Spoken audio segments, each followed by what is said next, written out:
Hi Aries, it's Cherry. So we're going to do your monthly reading for June, twin flame reading, comparing the masculine and the feminine. So on this side we'll have the masculine on this side, the feminine on this side. You can see put yourself where you see yourself, whatever energy you see yourself as. And we're just going to kind of compare the feelings using my my handy dandy charts here. So this is the general reading. If you haven't seen the general reading, check it out. You can see how this works. So we'll go with feelings, thoughts, and hopes, and then actions for the divine feminine and the divine masculine in the month of June for each other. So let's start with what's kind of like the general atmosphere here for the divine masculine for the month of June for Aries. Oh yeah, I was going to put in a little Aries picture. Let me do that. All right, so we got Aries here to visualize. So let's see now what's going on the masculine side. Oh, whoa! I was going to say, what is he thinking? He's thinking about marriage over here. The divine masculine. Wedding bells are ringing, okay? For the masculine. In the month of June for Aries. Let's see for the feminines over here. The divine feminines. I don't know. It's like lunch hour driving around. It's safe for you to love. Like, maybe you're just sort of, oh, this is happening so fast, So open your heart and give and receive the highest energy of all. Okay. Right, masculine, feminine. Okay. Like, how did I order that? Okay, so let's see now. Now that we've got that down, let's go to our questions. So in the month of June, what are the divine masculine's thoughts towards his divine feminine?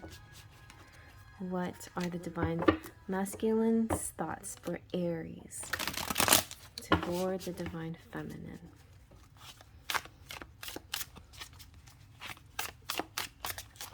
Let's see, what are his thoughts? Yeah, his thoughts. I'm going to use his, her, and hers pronouns just to simplify, but definitely, put yourself where you see yourself. It doesn't necessarily, it doesn't, masculine, feminine, male, female doesn't necessarily match up that way. I'm just using it those kinds of pronouns just for the ease of describing things, okay? And because the majority of my audience identifies that way. But I do want to say, if you're any other part of the LGBT community or even if you're binary, just, I see this, like, I'll see these twin flame readings for you as like you are both sides combined together, and this is kind of like a personal journey and message for you. So however you want to see it, like, really take it in the way that resonates strongest with you. But right off the bat, this is really good. So the masculine is saying victory. This is overcoming challenges and rivals and jealousy, and this is reward coming in, not just a moment but for the whole dang journey. It's feeling the prize and changing both the inner and the outer world. So I feel like the masculine feels like something really is going to come through here to change things for he and his counterpart. All right, let's see what the divine feminine here is thinking. Oh no, these are feelings. Feeling. So feeling victorious. What are her feelings in the month of June towards her divine masculine for Aries? Wow, I knew this was going to come out. I saw her. I eyeballed her. She was at the bottom of the deck. I was like, this is such a beautiful card. And she flipped out on you. So you have Empress, which is awesome. The Empress is definitely the counterpart of Aries. the masculine and the emperor, you know. So Empress, although she has the Venus energy and she has the mother energy and she has Mother Earth and Gaia energy, she is the exact counterpart of Aries. So it's interesting that this comes out in the Aries reading, because even though you are, Aries is a masculine sign, and Aries is represented by Mars, the planet of, you know, action and aggression and war and things like that. And Taurus is usually more towards the Venus, the Empress. I feel like you have a lot of this energy too, because, and maybe you're somebody out there that sees yourself on the cusp, or you see yourself as Aries Taurus, although Gregory Scott does not believe in that you're both, if you're on the cusp. Like, there's no such thing as cusps, and I agree with him. But nevertheless, a lot of times people who are born on the cusp of a sign often have the rising sign as one of those signs, or the moon sign. Like, you'll have a lot of that in your chart. Like, for me, for example, I'm not born on a cusp, but I have a rising sign. I'm a Scorpio with a rising sign in Libra, and a lot of Libra in my chart, and so sometimes I feel more Libra than Scorpio. And that could be sort of tricky too for people who believe in Vedic astrology. They're like, oh well, I'm a Libra, I'm not a Scorpio, because of Vedic, you know, whatever rules. Actually, in both both Western and tropical, I am a Scorpio. But I just feel like you're feeling this very Venus energy here. So yeah, she represents the divine feminine. She represents creativity, fertility, motherhood, unity, the goddess, sensuality, nurturing, abundance, empathy, unconditional love, and you're the whole mind, body, spirit experience. That is really good feelings to have, you know, good feelings. So she's definitely matching this energy over here, feeling very good to be with each other. Oh, okay, I'm just gonna do this. So what are the divine masculine's thoughts in the month of, what are his thoughts in the month of June towards his divine feminine? And we have the Nine of Wands. So he's feeling victorious, still victorious. So he's thinking victoriously and feeling victoriously. So I think his feelings will translate into action. You know, his feelings will translate into, well, we still haven't gotten to the action yet. But the thoughts, you know, definitely that they're both in his heart and his mind, like his head and his heart. He's in tune with himself in both areas. So actually, and it's so funny because I read victory for the Eight of Wands, but really victory is the Nine of Wands. Eight of Wands is bullseye, and it's also hitting your target. So this is reaching your objective and trying again and again until you succeed, and this is exactly succeeding. So that's exactly what's happening for the divine masculine in the month of June. They have a perseverance, they keep trying and trying, and finally they're gonna hit it. And so the feelings are, you know, I'm just gonna keep trying, you know. you know, what can I do? Like, I feel like I can't, like, sometimes I feel like I'm failing, and sometimes I feel like I'm almost there. And then your thoughts are, your thoughts are, yes, I can do this. I'm victorious. You know, coming into this victorious feeling. Now let's see what the divine feminine's thoughts are in the month of June towards her. Look at the star. Beautiful. So the star is just, you know, glory. It's renewal. It's this clean energy. It's this, let's try this, let's go there, let's feel this together, let's do this, you know. It's all in her thoughts. She's seeing her expectations fulfilled. She's seeing her wishes granted, opportunities happening, healing after these difficulties that you may have faced together. and knowing that you're on the right path, and inspiration and a renewed hope. So that's very exciting. All right, so let's see now, what are the divine masculine's hopes? Oh, this is such a beautiful hopes. The hopes is this magic. And by the way, if you haven't watched, I'm gonna just like scoot all of this over here. But it's hard to, I want everybody to see all the cards. Okay, I'm gonna put it like that, and then we'll put it like that, and then we'll do a second row right here. Okay. So, yeah, I mean, if you might be interested in magic, like focusing on the magic of things, because magic is the key here. So the hope here for the divine masculine is that they will be that he'll be able to have a magic moment with his divine feminine, because magic is very powerful, and it's strange, and it's sometimes like it's like a fleeting thing. If it's there and then it's gone, you know. And magic changes us, and magic takes us out of our boring world and into something miraculous. It's very much like the show Magicians. You know, you might like to watch that. Somebody recommended it on TikTok, and so I started watching The Magicians. So it's really cool. So check it out. So I feel like, yeah, feel like the masculine here feels like he's tapping into this world with his feminine. Like there is a magical world for us. Maybe he's already always known this, but now he's really starting to see this magical world unfold, and see the possibility of a moment that they can share, you know, something precious, something beautiful.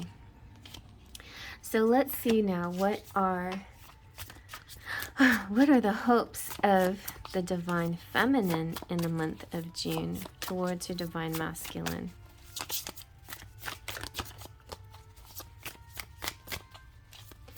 What are the hopes for the divine feminine towards your masculine? So she is really, oh my gosh. Well, these are a lot of good cards. I think I'm going to just go ahead and take that one. That's so beautiful. The 10 of Cups came out. So she's definitely hoping for the ultimate, right? She's hoping for the legacy, the happily ever after, the all-encompassing contentment. So yeah, this is love and soulmates and harmony in relationships and family, and these divine connections coming through, the heart opening up and an expansion and wholeness. You know, this is the one big happy family card. And you know what? You can achieve this, or the feminine can achieve this, if you just imagine this: I live in a state of oneness by bringing harmony and love to my relationships. So whatever your relationship you are in at the moment, you know, always be authentic and full of love. All right, so now let's see what the actions of the divine masculine going to be towards his divine feminine in the month of June. Wow. We have the Chariot and the 2 of Cups came out. Oh my God, that choked me up for sure. So this is definite action. This is victory again. This is movement into somebody's getting married out there. Like there is a union coming up for somebody. That's very exciting. The Chariot's all about movement and this energy headed towards you. It's right makes might, and not the other way around. It's like sometimes you just need to take a step forward out of confidence, and then everything falls into place, you know? So it's beautiful. It's going to be one of those kind of feelings. Like instead of, you know, waiting for the go ahead, they're going to go ahead and wait for the permission afterwards, and find out that everything will turn out just right, you know? So I think that's gorgeous. That's beautiful. It's like taking that brave step forward without knowing the outcome, but having faith that it's going to work out. And it does. It's simply love, you know. It's a kiss of promise, an offer, and a reward. It's two becoming one without losing themselves, but becoming something greater than they were alone. Whoa, you guys. That's amazing. All right, now let's see the divine feminine. Like, she's getting her wish. This was her hope. What are her actions going to be? What are the divine feminine's actions in the month of May towards her divine masculine? Let's see.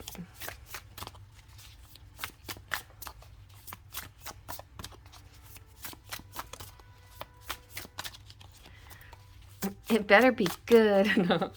Come on, Spirit, give us a good one. What are the divine feminine's actions going to be towards divine masculine in the month of June? Wow, beautiful. What? She got the Chariot too. They both got the Chariot. And she got Judgment. Like, this Judgment is like kind of a spiritual thing. Like, you know, she's coming into her, it's almost like she's really feeling and coming into her heart. You know, she's coming into her heart of her and soul of her being by this. So let's see the difference in meanings here with the Chariot. They're pretty much the same to me, but the Chariot and the Light Seer Tarot is about victory and speed of action and determination and harnessing these opposing energies and success and travel and confidence and willpower and control. So I feel like one of the couple here is the yin and the other's the yang, and they're in perfect harmony, and they might be meeting in the middle somewhere, but there's definitely a union coming here, possibly even travel towards each other. I even see a meeting halfway, like neither of you have to go further than the other. You know, it's not like anybody's making a bigger sacrifice than the other. You're making about an equal amount of sacrifice, although I sort of sense that the feminine here might be a little bit more like not have any like ties to her. Like, I feel the masculine that has letting go of something, or has a certain tie, or certain something that he has to move beyond. He has to have a little bit of more fearlessness here.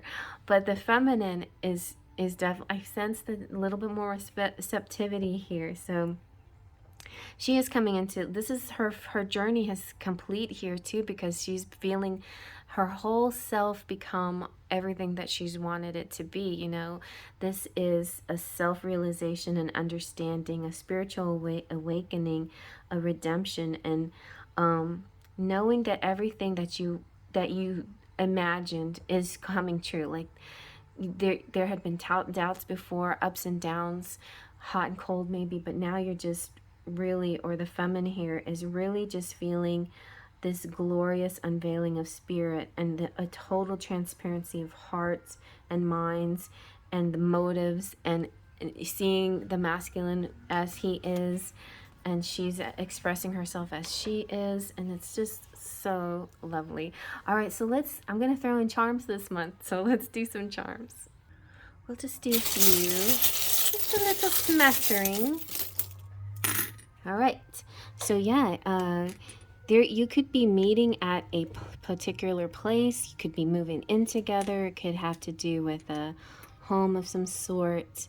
And just like I was just sensing, nobody's going to be making more a sacrifice than the other. So you could be both traveling to a place where you can share time together. Then we have the reindeer. So the reindeer sort of represents to me like Christmas time in the colder months. You know, I mean, June is not necessarily a cold month for the northern hemisphere, but maybe this is just like one of those, like seeing a spirit animal, just kind of like this fluke thing, like this serendipitous thing, seeing some kind of symbol or sign that tells you, oh, you're on the right track. Look, you got the wedding bells. Wedding bells are ringing. You've got you, and you've got guardian angels. They've been protecting you this whole time on this journey. You've got the goat. Somebody could be a zodiac sign of the goat in Chinese zodiac. Could also represent Capricorns, also achievement and climbing. And Saturn going into retrograde could represent also a chance of karmic destinies fulfilled, like a sense of of good fortune and good karma coming in. And then you have like these two children, which could represent children, but they also kind of have this twin quality about them, so it could represent twin flames here as well. And then the dragonfly represents your, spirit of your ancestors speaking to you. So if you have any questions, reach out to spirit, reach out to ancestors for guidance in this subject. And then we also have the Chinese symbol for taste. So I feel like you're going to have this chance to taste each other. It's going to feel yummy to me. Like I just feel like a deliciousness, I feel like, yes, the kiss is going to be delicious. I don't know. I don't see kisses here, but I definitely see partnerships and unions and connectivity. And yeah, it feels really, really good. So I hope you like that, you guys. And if you have any other placements in your chart that you want to check out, moon rising, like some of you might be that Taurus rising or moon. So rising signs, moon signs, Venus, Jupiter or Mars, whatever whatever other placements, check out that reading for that placement. And I hope you enjoy. I'll see you at the next reading.